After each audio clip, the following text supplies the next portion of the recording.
start-upper ou start-upeuse, vous êtes donc l'âme de votre entreprise. La servez-vous à sa juste valeur? C'est la question qu'on va poser tout de suite à notre experte, Stéphanie Morand. Bonjour. Bonjour Thomas. Stéphanie Morand, vous êtes consultante en marketing et co-auteure de l'ouvrage La boîte à outils du marketing de soi, paru aux éditions Duno. Alors cette start-up, est-ce qu'on la sert vraiment bien? C'est une bonne question Thomas, et pas toujours suffisamment. Il ne faut pas oublier que quand on est entrepreneur, quand on lance son entreprise au départ, on est tout seul ou avec une petite équipe et on se doit d'incarner les valeurs de son entreprise, on la porte. Donc la question qu'on se pose, c'est est-ce qu'on l'incarne suffisamment? Est-ce qu'on porte bien ce message? Et est-ce qu'on est vraiment l'ambassadeur de son entreprise et de sa marque? C'est-à-dire quand on a sa start-up, au démarrage évidemment on n'a pas une entité avec 200, 300, 400 personnes.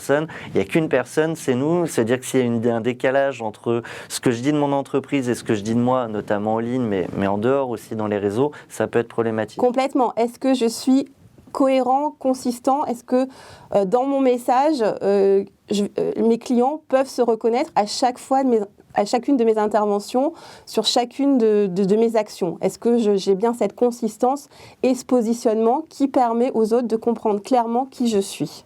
On a l'habitude de pitcher sa start-up. Est-ce qu'on doit aussi apprendre à se pitcher soi-même? Complètement.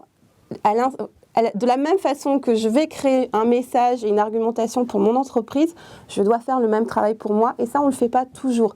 Est-ce que je suis capable de pitcher, c'est-à-dire en 45 secondes, en 250 mots chrono, donc une petite phrase, je suis capable de trouver l'essence du message que je veux faire passer? Et est-ce que j'arrive à le communiquer de façon lisible et compréhensible pour mon client ou pour mon collaborateur?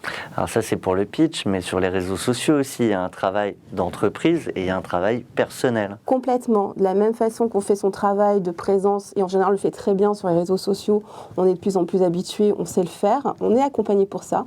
Il ne faut pas oublier qu'on incarne aussi quelque chose et qu'on doit être présent aussi sur la toile et de façon, là aussi, complètement cohérente par rapport à ce que je dis par ailleurs sur ma marque.